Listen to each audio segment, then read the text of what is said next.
En este momento comenzó la grabación. ¿Listo? Este material de la grabación yo lo voy a compartir, se lo comparto a Sebastián. eh, y Sebastián, por favor, tú lo compartes el link con los estudiantes para que ellos puedan poder ver la grabación y no perder detalle. Con mucho gusto, profe. Entonces, muy amable.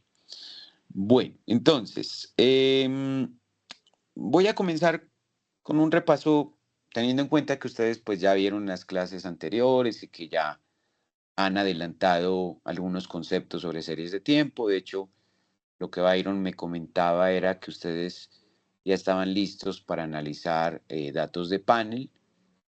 No obstante eso, a mí me gustaría tener la seguridad de que nos vamos a poner de acuerdo en los conceptos básicos. Entonces, me puse a pensar y dije, bueno, yo podría hacer unas diapositivas teóricas y podrían servir, podrían ser útiles, pero pensé que lo más apropiado para generar el menor traumatismo posible es tratar de hacer un repaso, pero con un código.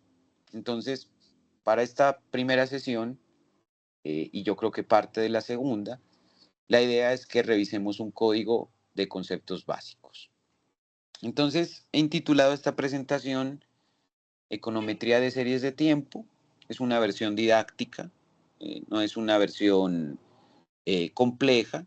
O sea, la idea mía no es generar el código más complejo y más abstracto, sino más bien un repaso simple, sencillo, pero que nos permita ponernos de acuerdo en lo básico.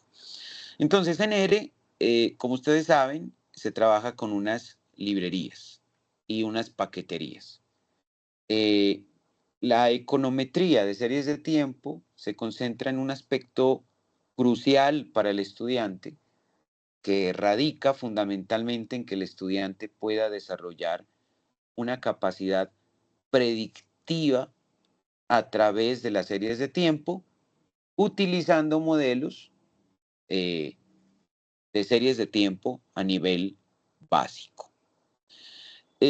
Si nosotros, por ejemplo, nos remitimos a un texto guía importante, por ejemplo, para comprender el comportamiento de las series de tiempo, yo lo que recomiendo, por ejemplo, es el texto de Rosales. Entonces, hay un texto de Rosales de econometría que ahorita, si quieren, yo se los comparto, que se llama Fundamentos de Econometría Intermedia. Lo pueden descargar de internet sin complicaciones. Yo, si quieren, les comparto ahorita el link. Permítanme,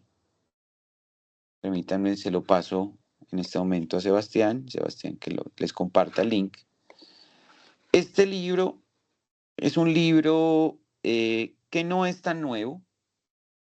eh, es, es como más o menos como del 2010, 2014, más o menos la edición, o sea, ya tiene sus 10 añitos al menos. Esta versión que tengo yo aquí en PDF que me encontré en este momento es la del 2010, es una edición viejita, no es tan nueva. Pero lo bueno que tiene esta versión es que sí es didáctica, ¿de acuerdo? Entonces, el libro plantea algunos conceptos básicos e intermedios de econometría. Eh, por ejemplo, el libro arranca con una introducción, luego analiza la especificación de los modelos econométricos, el problema de la endogeneidad, eh, luego se va a los modelos de ecuaciones simultáneas, se revisa el proceso de identificación, las ecuaciones simultáneas en el proceso de estimación. Luego se analizan algunos casos. Estos casos me gustan porque son casos aplicados a Colombia. Luego se trabajan los modelos de probabilidad, entonces se trabaja el modelo lineal, el logit, el probit, por ejemplo. Y si ustedes revisan el capítulo 4, se enfoca en las series de tiempo. Entonces, eh, no sé si de pronto ustedes conocían este texto que les estoy compartiendo. No sé si el profe me dijo que ustedes hacían unos controles de lectura. No sé si de pronto en los controles de lectura les recomendó este texto.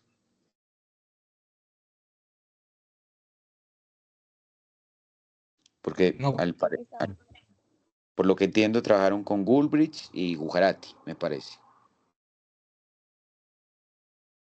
recién, pero profe. Ok, entonces la sugerencia mía es que le peguen una revisada al capítulo 4. Como ustedes dan cuenta, en el capítulo 4, no sé si ahí la visualización esté mejor, ¿se mira bien desde allí? Yo alcanzo a ver estoy viendo desde dos pantallas y en las dos me parece que está bien el zoom allí. ¿Se alcanza a ver bien, chicos? Sí, profe, se mira bien. Sí, profe, se ve bien. Listo. Entonces fíjense que este librito, es decir, a veces el temor que uno puede tener con estas cosas es que uno dice, de pronto el profe Julio llega aquí a descrestar y entonces quiera mostrarnos lo más complejo que él maneja. No, por el contrario, la preocupación que yo tengo es que hablemos el mismo lenguaje, ¿de acuerdo? Ya una vez esté seguro de que manejamos más o menos el mismo lenguaje, entonces veremos hacia dónde podemos llegar. Pero lo que sí es claro que tenemos que ponernos de acuerdo es en manejar los conceptos básicos. Y en el capítulo 4, fíjense que este libro me dice conceptos básicos para series de tiempo, ¿cierto? Entonces, él me plantea, por ejemplo, los componentes y la naturaleza de una serie de tiempo. Entonces, a mí me gustaría que lo revisen. Probablemente el profesor Byron con ustedes trabajó, por ejemplo, que las series de tiempo tienen un componente de ciclo, ¿cierto? Entonces habría que revisar qué es el ciclo. Probablemente él les dijo que había un componente de tendencia, entonces hay que revisar qué es la tendencia. Probablemente él también les dijo hay un componente estacional, entonces, ¿qué es la estacionalidad? ¿Cierto? Y probablemente les dijo, y también va a haber un componente de ruido o un componente estocástico, entonces habría que revisarlo. El libro aprovecha en esta parte 4.2, después de la introducción, para explicar los componentes básicos de la serie de tiempo. Entonces, importante revisarlo. El filtro de Hodrick-Prescott es una herramienta que se utiliza para que tomemos una serie de tiempo, es decir, una serie que cambia con una frecuencia cronológica y que nosotros podamos, por decirlo de alguna manera, romperla en sus componentes. Entonces, que yo pueda sacar de la serie cuál es el componente cíclico, pueda extraer mediante el filtro de Hodrick-Prescott cuál es el comportamiento de la tendencia, ¿cierto? Y pueda tener, digamos, algunos de los componentes de las series de tiempo. No necesariamente los filtros siempre van a descomponer todos los componentes de las series de tiempo. Podrán haber filtros que se concentren específicamente en el ciclo, o habrán otros filtros que se dediquen únicamente en extraer, por ejemplo, la tendencia. Entonces, el filtro de Hodrick-Prescott, que no sé si lo conozcan de dónde viene, permítanme un segundo, yo les muestro un poco la historia, de dónde viene eso.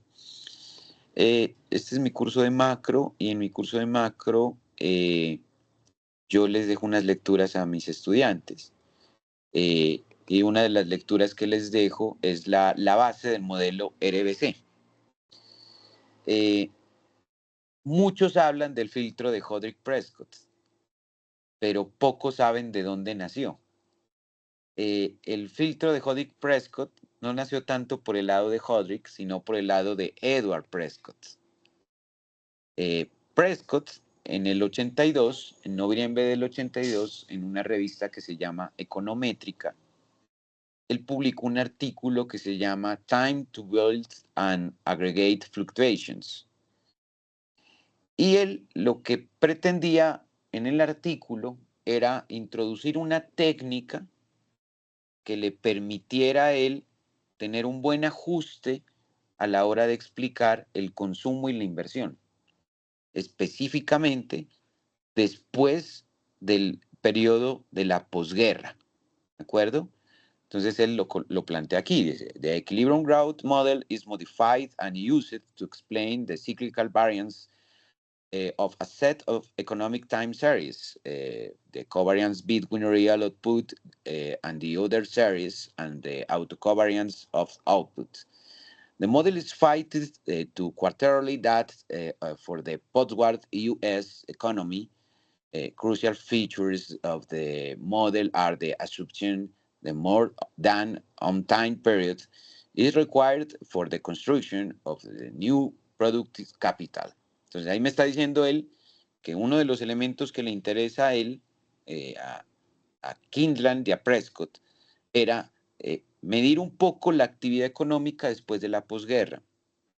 Y lo que le interesaba a él era un poco analizar cuánto tiempo podía tardarse la economía después de la guerra en volver a reconstruir el capital productivo. Básicamente, cuando hablamos del capital productivo, estamos hablando de la inversión, básicamente, ¿cierto? Y dice, and the non-time separable utility function that admit rather intertemporal substitution of leisure. Entonces me dice allí, y el problema es que se pensaba que era posible tener alguna función de utilidad relacionada con el crecimiento económico, con la inversión, pero que admitiera la posibilidad de separarla del tiempo, de alguna manera desagregarla y revisar un poco la sustitución que habría por el ocio, ¿cierto? Eso es lo que me está diciendo en esta parte.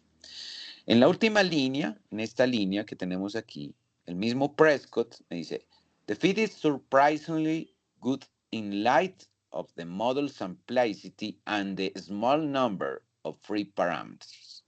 Está diciendo, el ajuste es sorprendentemente bueno, ¿cierto? Y es en un modelo que es relativamente simple y que tiene un número pequeño de parámetros libres, ¿cierto? Básicamente con parámetros libres se refiere a grados de libertad, o sea, que no implica un tamaño grande en los grados de libertad, sino más bien un tamaño pequeño. Entonces, a partir, digamos, del entendimiento de ese artículo, Prescott trabajó con Hodrick en una herramienta que permitiera descomponer a una serie de tiempo en su componente cíclico, en su componente de tendencia, y de pronto en sus versiones más avanzadas tratar de hacer descomposiciones, por ejemplo, de los residuos, tratar de hacer descomposiciones, por ejemplo, del componente estacionario. ¿Para qué descomponer una serie de tiempo? Pues para entender un poco mejor su ciclo, su tendencia, su ruido, ¿cierto? Su comportamiento estacional. Entonces, el libro aprovecha para explicarnos esos conceptos, los componentes de las series de tiempo, cómo se pueden descomponer a nivel de Hodrick Prescott. Debo decir que la forma en que Hodrick Prescott descompone es la más básica de todas las básicas. De hecho, se suele utilizar para calcular tasas naturales en economía. A mí no me gusta mucho, la verdad, pero lo que sí debemos decir es que es la más introductoria y la más sencilla que podemos tener como estudiantes. Luego el capítulo examina los modelos de pronósticos con tendencia determinística. Entonces, una parte importante del estudio de esta econometría es que el estudiante puede aprender a hacer predicciones básicas. Entonces hay herramientas dentro de la econometría básica que me sirven para hacer predicción. Pero más que predicción, lo que tenemos que entender es que lo que hacemos los economistas, más que una predicción, es un pronóstico, ¿cierto? ¿Qué diferencia existe entre predicción y pronóstico? Pues la predicción la puede hacer cualquiera. Yo puedo salir hoy, charlar con un taxista y el taxista me puede decir, profe, yo pienso que hoy en la tarde puede llover. Eso es una predicción, ¿cierto? El pronóstico, que es algo que ya hacemos nosotros, es algo más técnico, más formal, más profesional. Por ejemplo, yo puedo decir que utilice un modelo ARIMA, por ejemplo, para hacer una predicción de lo que va a suceder con el dólar las próximas 2 semanas. Eso no lo puede hacer el taxista, ¿cierto? Entonces, el pronóstico es un concepto formal que nosotros hacemos. Generalmente ese pronóstico se piensa que se hace al futuro eh, y nos permite a nosotros, de alguna manera, el uso de herramientas de naturaleza mm, matemática, económica y fundamentalmente estadística. Entonces, vamos a ver algunos modelos de pronósticos, ¿cierto? Sencillos. Por ejemplo, hay algunos pronósticos con métodos de atenuación exponencial, también podemos revisarlos. Y fíjense que el capítulo termina siendo un estudio de estas herramientas para el Producto Interno Bruto en Colombia. Ahora, ¿qué dificultades presenta este libro? El problema de este libro es que cuando este libro se publicó, eh, el libro venía gestándose ya hace unos 5 años atrás, y en ese momento estaba muy fuerte Stata, ¿cierto? ¿Qué dificultad tendríamos hoy? Que la parte del libro que se maneja en Stata, pues ya Stata, ¿quién maneja Stata hoy? O sea, ya Stata, creo que salió la versión 19, me parece a mí, pero ya Stata no se está manejando fuertemente. El DANE, por ejemplo, ya está pasándose a ERE, ¿cierto? Y de hecho, nosotros podríamos decir que con el avance significativo que ha venido teniendo Python, por ejemplo, en los últimos años, muy probablemente deberíamos más bien es pasarnos a Python ya de una vez, ¿cierto? A pesar de eso, ERE todavía sigue siendo fuerte, o sea, no está mal trabajar en ERE, todavía está siendo fuerte, pero lo más probable es que en 1 o 2 años Python ya tenga todas las herramientas de ERE. De hecho, por ejemplo, ya en este mismo momento, si nosotros trabajáramos el curso no en ERE, sino en Python, sería totalmente factible hacerlo. O sea, y de hecho sería muy prudente hacerlo, ¿de acuerdo? ¿Por qué no lo hago entonces? Porque eh, la directriz que tengo es generar el menor traumatismo posible. Imagínense que además del cambio de profesor, el cambio de horario, el cambio de metodología, el profesor llega y dice, no, yo no voy a trabajar en ERE, sino en Python. Entonces, ahí sí que se nos complica eh, el asunto. Pero fíjense, esto es Anaconda Navigator. Y fíjense que en Anaconda Navigator se puede trabajar el lenguaje del estudio perfectamente.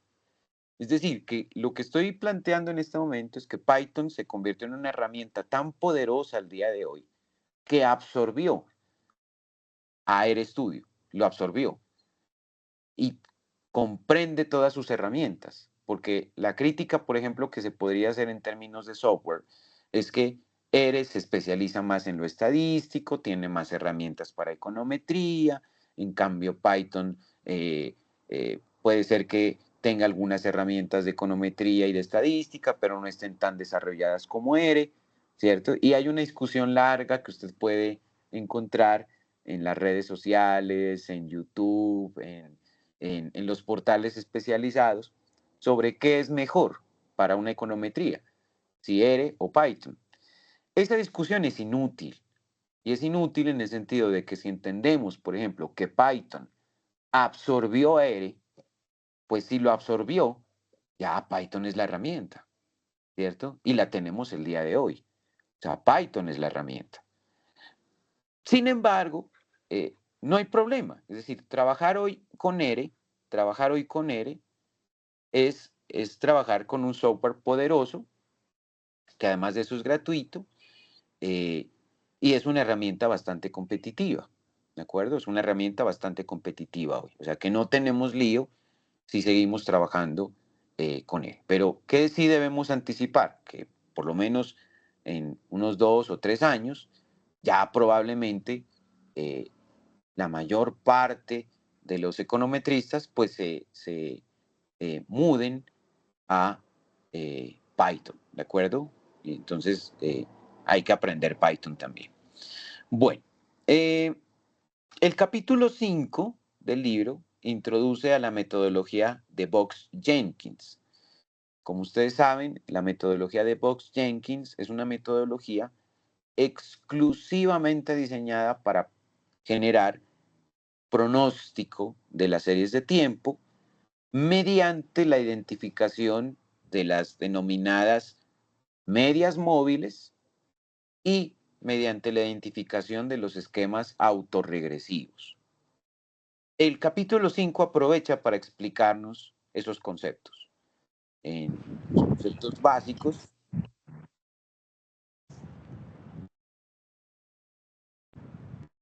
creo que alguien prendió el micrófono. Ok. En los conceptos básicos se nos explica qué es un proceso estocástico. Se nos explica, por ejemplo, qué es la estacionariedad. Y también en qué consiste, por ejemplo, el ruido blanco, la ergodicidad y, por ejemplo, la raíz unitaria, que son conceptos esenciales para entender la metodología de Box-Jenkins. Como ustedes saben, lo primero que se hace para detectar la estacionariedad, por ejemplo, es hacer algunas gráficas. Y fundamentalmente dentro de las gráficas se utilizan los denominados correlogramas.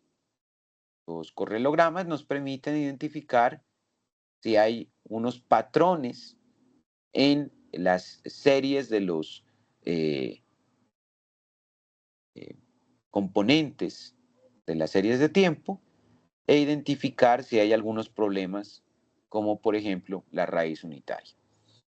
También hay herramientas más formales, porque el análisis gráfico es informal. O sea, el problema de las gráficas es que uno puede decir, a mí me parece, yo creo que. Para evitar eso, existen pruebas formales, que son pruebas de hipótesis. Y fundamentalmente, una prueba de hipótesis muy importante que tenemos que trabajar es la prueba de Dickey-Fuller. Otra cosa que tendríamos que revisar, después de mirar las pruebas de Dickey-Fuller y revisar si las series son estacionarias o no, y si hay que diferenciarlas o no, es la metodología de Box-Jenkins en términos de la construcción del modelo ARIMA. El modelo ARIMA es un modelo que permite de alguna manera encontrar una función generadora de datos, ¿cierto? Esa función generadora de datos es la que me permite que yo me pueda asociar lo más posible a la comprensión de los datos históricos y a partir de una comprensión de los datos históricos hacer predicción hacia los datos futuros. El libro aprovecha para repasar el concepto básico de un modelo ARIMA. También plantea los modelos ARIMA, que básicamente están ajustados por estacionariedad, ¿cierto? Y plantea algunas ventajas y desventajas del modelo ARIMA. Ustedes se dan cuenta, el libro aprovecha para aplicar el modelo ARIMA al caso colombiano a través de un estudio del PIB y también lo hace para aplicar este tipo de herramientas al IPC. Entonces, ¿qué recomendación tendría yo en primer término? Yo creería que es importante para ustedes pegarle una revisada al capítulo 4 de introducción a las series de tiempo. Este me asegura a mí que ustedes puedan repasar un poco lo que vieron con el profe Byron sobre los conceptos básicos, que los refuercen, ¿cierto?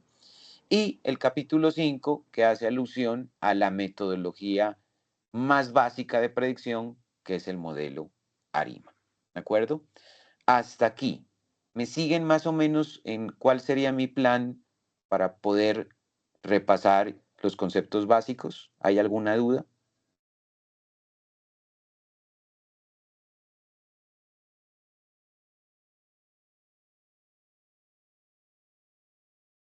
Chicos, ¿me siguen? Sí, profe. Vale. Yo les pasé entonces un código y les decía que habían unas librerías, ¿cierto? Por ejemplo, una librería fundamental para nosotros es Forecast, que nos sirve para el pronóstico básicamente. Está el T-Series, que nos permite trabajar con series de tiempo. Está URCA, que nos permite aplicar pruebas fundamentalmente relacionadas con raíces unitarias. Está BARS, que me permite hacer descomposición de vectores autorregresivos. Y está, como siempre, ggplot2, que nos permite hacer graficación. Entonces, lo primero es marcar este bloque de códigos. Una pregunta importante para ustedes es, yo no sé si están acostumbrados a hacer el código ustedes o a correrlo. No sé cómo se sientan mejor. Si programando o corriendo el código de una vez. Profe, nosotros hemos estado trabajando, revisando el código de manera conjunta con el profe Byron. Ah, pero ¿programan o él ya lo tenía prediseñado?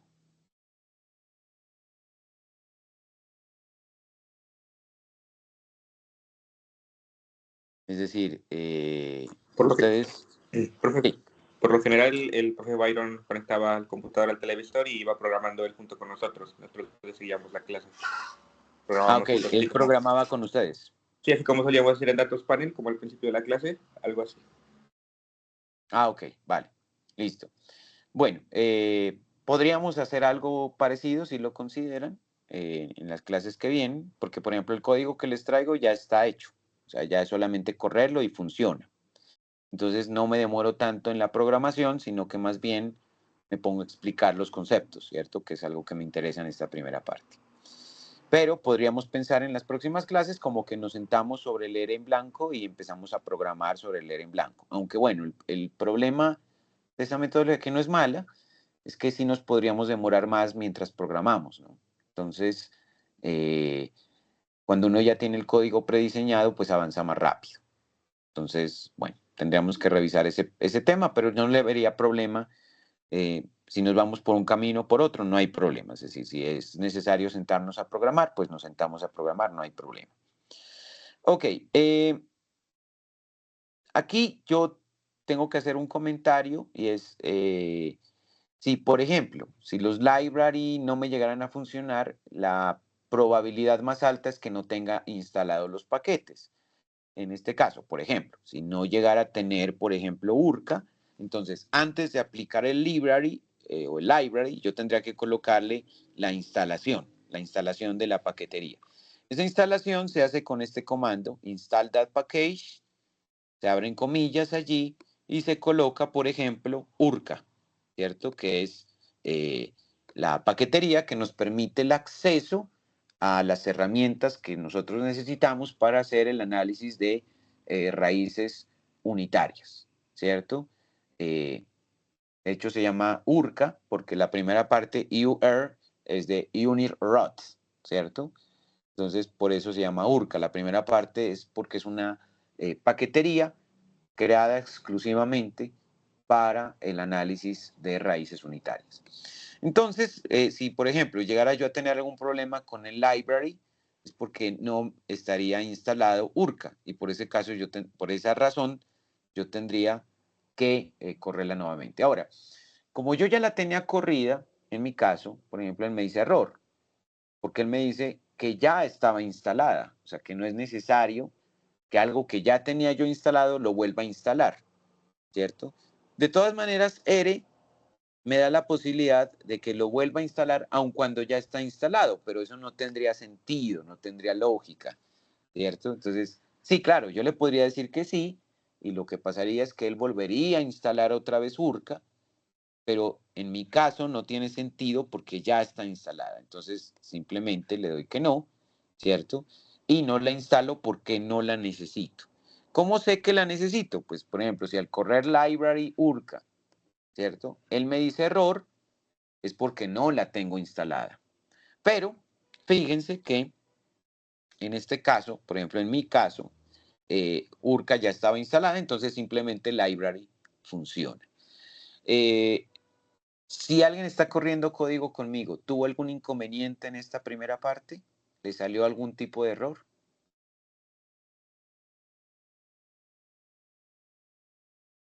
¿O corrió todo perfectamente? A mí me corre todo bien, profe. Ok, También, profe. listo, vale. Si hay algún problema con el código, si hay algún tipo de error, porfa, me comentan para que lo podamos revisar. Yo he generado una cápite que dice Introducción a las series, intuición con procesos básicos, entonces no me voy a complicar la vida, voy a ir con algunos procesos básicos. Entonces, como voy a trabajar con algunos datos aleatorios, vamos a trabajar con una semilla de reproducibilidad. ¿Qué son las semillas de reproducibilidad? Son códigos de encriptación que nos permiten llegar a los mismos resultados. Entonces, la semilla de reproducibilidad en R se maneja con la opción seed y aquí le colocamos cualquier número. Yo le he colocado 1, 2, 3 porque no me interesa complicarme, pero podríamos colocarle códigos más complejos como por ejemplo la fecha. Podríamos decir 7/10/2025 y eso nos daría otro código de encriptación que si lo tenemos todos nos llevaría a los mismos resultados. Para no complicarnos la vida le hemos colocado 1, 2, 3, ¿cierto? Y ya con eso es suficiente para que podamos tener los mismos resultados. ¿Qué es lo que vamos a hacer? Yo voy a construir un objeto que se va a llamar WN y que vamos a asumir que es un white noise, ¿cierto? Un white noise. White noise es un ruido blanco, o sea, es un término aleatorio aplicado a las series de tiempo, pero que va a tener una distribución de tipo normal, ¿de acuerdo? Entonces, lo que yo voy a hacer inicialmente, es correr la línea 20, corremos la línea 20, entonces efectivamente se genera WN, ¿cierto? Que es un white noise, y este ruido blanco se supone que es un término de perturbación aleatoria, es un término de error aleatorio. Si nosotros quisiéramos imprimirlo, entonces simplemente marcamos WN, marcamos el WN y le damos Run.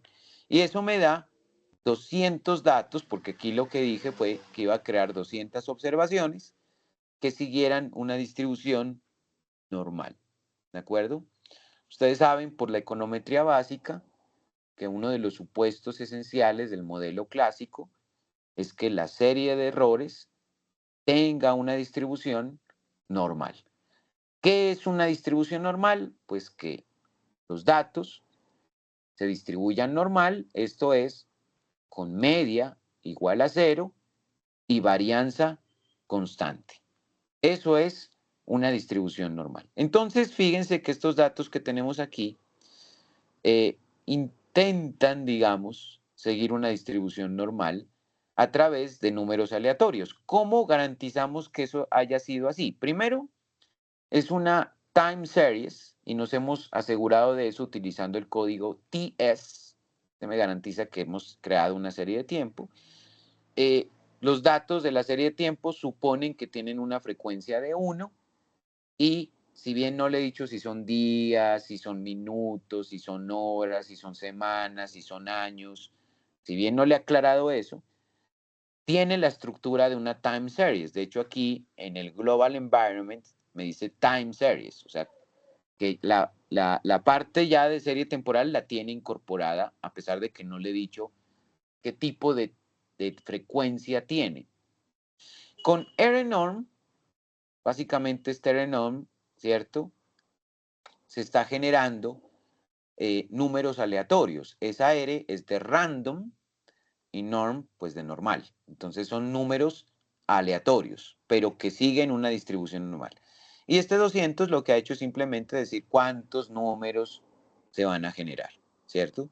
Así, por ejemplo, si yo quisiera generar, por ejemplo, un histograma, supongamos que yo quiero generar un histograma sencillo, yo podría colocar la instrucción hits y le coloco aquí WN y al correr la línea de código que tengo en hits WN, pues me va a dar una gráfica en donde tengo el clásico histograma.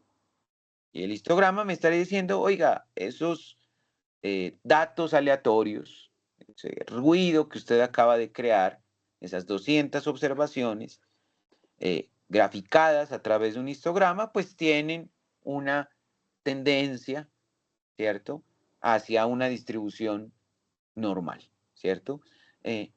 Fíjense que, sin embargo, a pesar de haberla creado con números aleatorios, pero dentro de una distribución normal, no es una distribución normal perfecta, ¿no? No es perfecta, pero miren que sí conserva una tendencia a la normal, ¿de acuerdo? ¿Por qué no es perfecta? Porque estamos generando precisamente datos aleatorios, ¿de acuerdo? Entonces, precisamente la aleatoriedad es la que introduce ese ruido y ese ruido es lo que hace que los datos no sean datos determinísticamente normales, sino probabilísticamente normales, ¿de acuerdo? Lo que estoy planteando aquí, ¿cierto? Lo que estoy planteando aquí con esta herramienta Autoplot es básicamente un gráfico en donde yo puedo tener el acceso a una función de autocorrelación para revisar el comportamiento de esa serie. Como ustedes se dan cuenta, este gráfico es un gráfico en el que nosotros tenemos en el eje de las Y unos lag. Esos lag es lo que nosotros conocemos como retardos. Lo que nosotros estamos imaginándonos es que el ruido que hemos generado pueda tener algún tipo de funcionalidad que esté de alguna manera explicado por los ruidos eh, retardados en diferentes niveles. Eso significa que, por ejemplo, el ruido que se generó en la observación 1, por ejemplo, pudiese llegar a tener algún tipo de relación con el ruido de la observación 2 o la observación 3 o la observación 4. Eso significa entonces que es posible que aun cuando la variable sea perfectamente aleatoria, puedan existir algunos patrones entre el dato que se tiene el día de hoy y los datos que se generaron en periodos de tiempo anteriores. Esos periodos de tiempo anteriores es lo que nosotros conocemos como los lags o los retardos. Entonces, por ejemplo, si yo quisiera ver qué pasa con el ruido retardado en el periodo 5, fíjense que el ruido retardado en el periodo 5 genera un efecto sobre el ruido en tiempo presente, el ruido contemporáneo, como también se le denomina. ¿Es eso algo que nos deba preocupar? O sea, ¿llega a ser una correlación lo suficientemente intensa como para preocuparnos? La respuesta es no, porque la dimensión a la que llega se encuentra dentro de estas bandas, que son bandas, llamémosle, es un piso y un techo, unas bandas de confianza, dentro de las cuales, si el ruido se encuentra dentro de esas bandas, el ruido, digamos que no presenta un comportamiento eh, inmanejable. Es un ruido que si bien es aleatorio, es un ruido que si bien es una perturbación, pues es un ruido controlado en el sentido de que su media tiende a cero, ¿cierto? Su media tiende a cero, o sea, el error no llega a ser un error gigantesco, sino que tiende a tomar el cero como una medida gravitatoria. Es decir, puede ser que a veces se ubique por encima de cero, a veces se coloque por debajo de cero, pero en realidad retorna al cero como si fuera el cero un centro de gravedad del error. O sea, error puede tener un comportamiento cíclico, pero oscila alrededor de cero, como su centro de gravedad, ¿cierto? Es como cuando uno mira en la oscuridad, por ejemplo, que una persona prende un bombillo y entonces mira que hay algunas polillas que están gravitando alrededor del bombillo porque les gusta la luz, ¿cierto? Entonces eso es lo que le pasa al ruido. El ruido está gravitando alrededor de cero porque está condicionado al tener una distribución normal. Entonces, que el ruido tenga una distribución normal posibilita que tenga como centro de gravedad el cero. Y se supone que el error esperado, ¿cierto? La esperanza del error debe tender a cero, ¿cierto? Y por otro lado, esa tendencia a cero tiene que ser más o menos estable. Y por eso suponemos que debe ser una varianza más o menos constante. La literatura dice que el error tiene que distribuirse normal, con media igual a cero y varianza constante. Pero lo que sucede probabilísticamente es que el error tiene una tendencia a acercarse a cero y tiene una tendencia a ser estable, ¿cierto? Pero no necesariamente el error tiene media cero y tiene varianza constante, no, porque si eso pasara, el error dejaría su comportamiento estocástico para volverse un comportamiento totalmente determinístico. Y el error es todo lo que usted quiera en este mundo menos determinístico. Su naturaleza es precisamente que sea aleatorio. Entonces, en general, si ustedes observan las líneas hacia arriba, me dan cuenta de relaciones positivas que pueda tener el error pasado con el error presente, ¿cierto? Son líneas positivas, algunas son más intensas que otras. Por ejemplo, esta que tengo aquí, más o menos por ahí en el retardo 3. Esto significa que el retardo 3, cuando afecta al retardo 1, entonces fíjense que genera, por ejemplo, una intensidad en el parámetro que lo mide, que, que, que se acerca a la banda, pero que no la supera. Y si usted observa en este ejemplo, en la observación 12, sí tenemos el ruido más intenso, pero en este caso es un ruido con una relación negativa que sí alcanza a sobrepasar la banda. Cuando esto sucede, nosotros podríamos tener la sospecha de que algo sucede, algún tipo de relación sucede entre el error que se da en la observación 11 y su conexión, por ejemplo, con la primera observación contemporánea del error. Y esto podría implicar un fenómeno que se conoce como la autocorrelación temporal.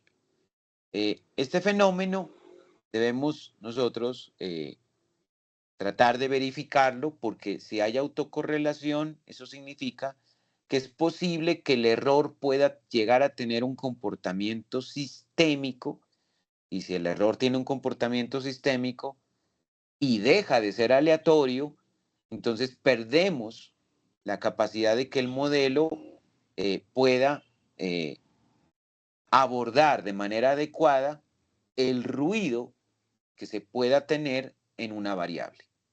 Entonces, es importante, fíjense que los econometristas de vieja data suponían que el error había que minimizarlo y casi que volverlo cero y desaparecerlo.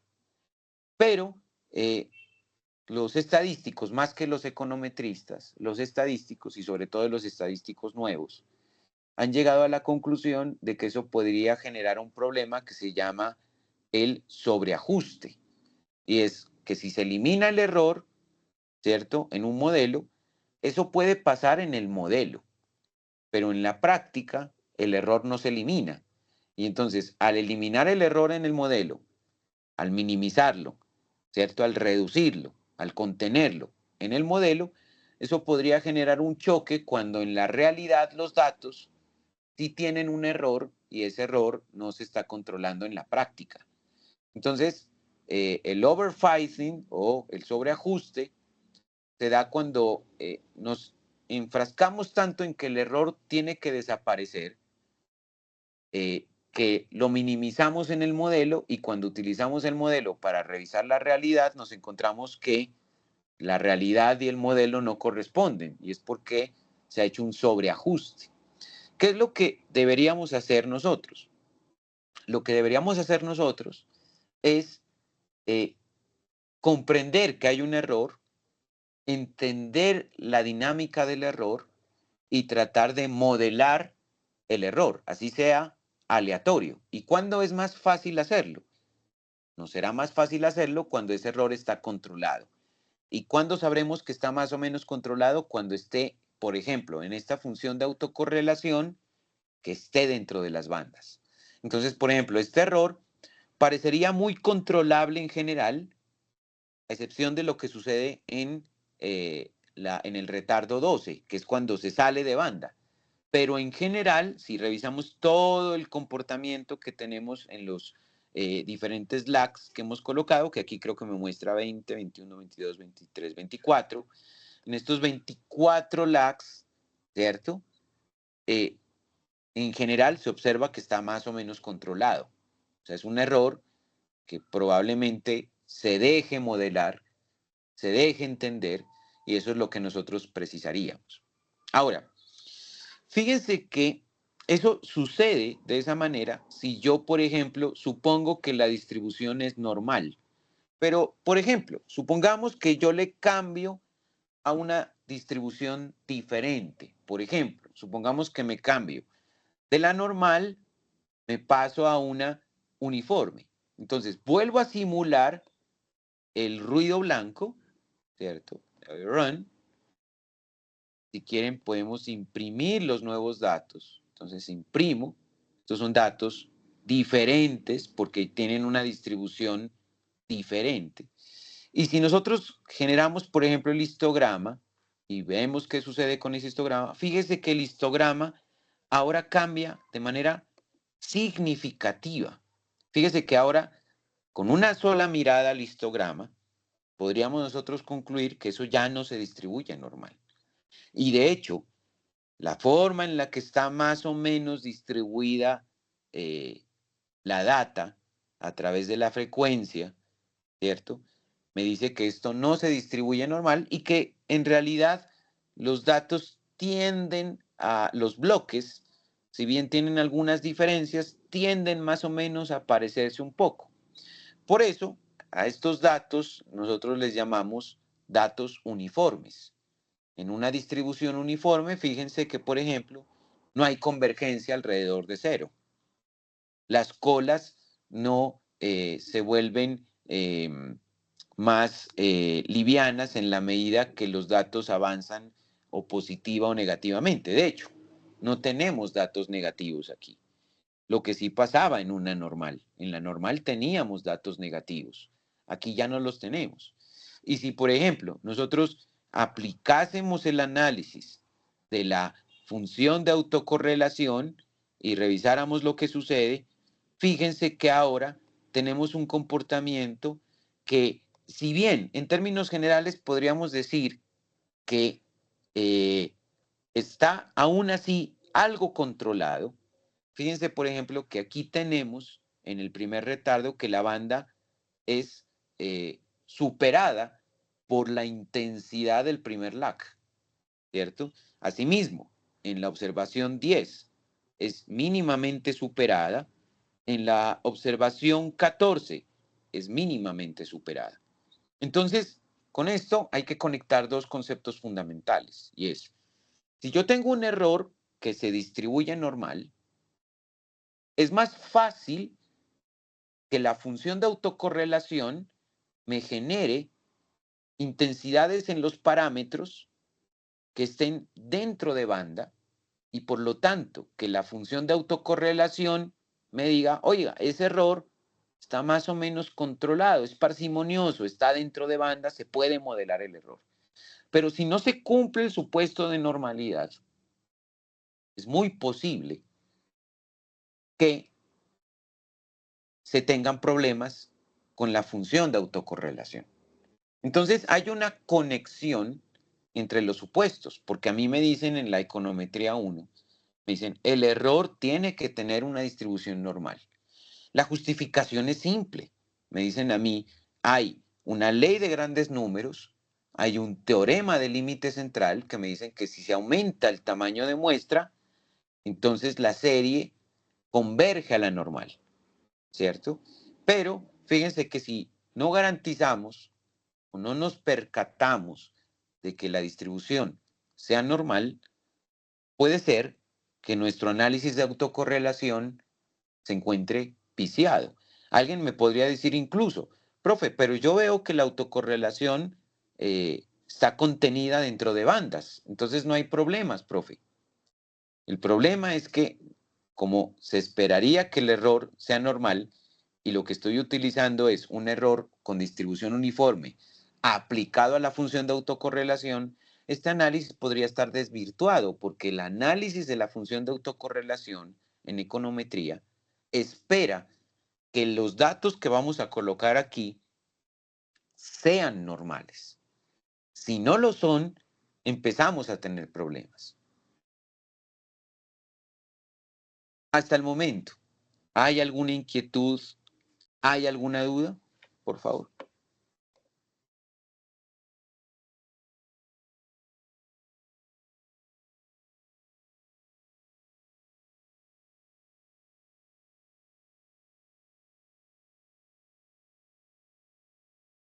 Chicos, ¿están por allí? Sí, profe. Vale. ¿Tienen alguna inquietud? ¿Hay alguna cosa que planteé hoy que no fuera clara? No, profe. ¿Se comprende lo que explicamos? Sí, profe. Sí, profe. Sí. Vale, bueno. La velocidad, los tiempos, ¿está bien lo que hemos visto? ¿Se comprende el código? ¿Se comprende las relaciones teóricas que analicé? ¿No tienen ninguna duda? No, profe. Bueno, entonces la idea mía es como mantener este nivel, por lo menos en estas primeras clases que vamos a tener, como para, yo pienso que lo más sano es que hagamos este repasito y la idea sí sería hacer un ejercicio con series de tiempo. Yo pienso que podría ser modelar, por ejemplo, con todos los procedimientos, el ARIMA. Podríamos ver las vertientes del ARIMA, el SARIMA, y de ahí ya pasaría con un poco más de calmita al tema de los vectores autorregresivos, a los VAR. Una vez abordemos el tema de los VAR, yo creo que es el plan que ustedes tenían, el plan de estudios, se dirigía a los datos de panel. Entonces ya avanzaría los datos de panel. Ahí tendría que ver, yo voy a trabajar con ustedes 3 modelos de panel para que de pronto los vayan considerando.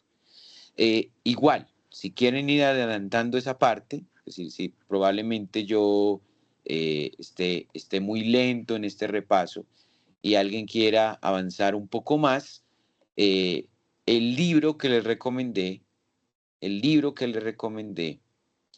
tiene en su capítulo, permítame ver, en su capítulo 8, tiene un abordaje para los datos de panel. Aquí el libro va a plantear 2 modelos, que son como los clásicos, el de efectos fijos y el de efectos aleatorios. Pero además de eso, conmigo, ustedes van a ver los modelos de panel de efectos mixtos, que generalmente los profes le hacen el quite a eso, porque es un poco más denso el tema, pero nosotros sí estamos en capacidad de trabajarlo. Entonces, yo voy a ir de tal manera que cuando lleguemos a ese tema seamos lo más didácticos posibles, pero sí vamos a trabajar paneles incluso mixtos. Y luego, ya una vez abordemos eso, lo demás yo creo que abordemos ya es ganancia para nosotros. De pronto, como es un curso basado en predicción, podríamos pensar en hacer algunas predicciones con algunos otros modelos un poco más actuales, derivados de la ciencia de datos, para que ustedes puedan cotejar los modelos econométricos básicos con algunos enfoques que puedan ser un poco más sofisticados y modernos y que les puedan ayudar para actualizarse en cuanto a las técnicas de pronóstico actuales. Bueno, no siendo más, entonces yo les comparto con Sebastián, yo creo que lo voy a hacer en la tarde, porque ahorita sigo con otra materia. Les compartiría la grabación, la comparto hoy en la tarde, se la comparto a Sebastián, y Sebastián, te pido el favor de que tú apenas la recibas, se la compartas al grupo para que tengan acceso a esta grabación y puedan revisar de pronto si hay alguna duda, alguna inquietud en la grabación de la clase. ¿Listo? Listo, profe. Ajá, que yo quedo atento. Vale. Bueno, chicos, muchas gracias por el espacio. La próxima semana ya comenzamos, digamos, las clases presenciales.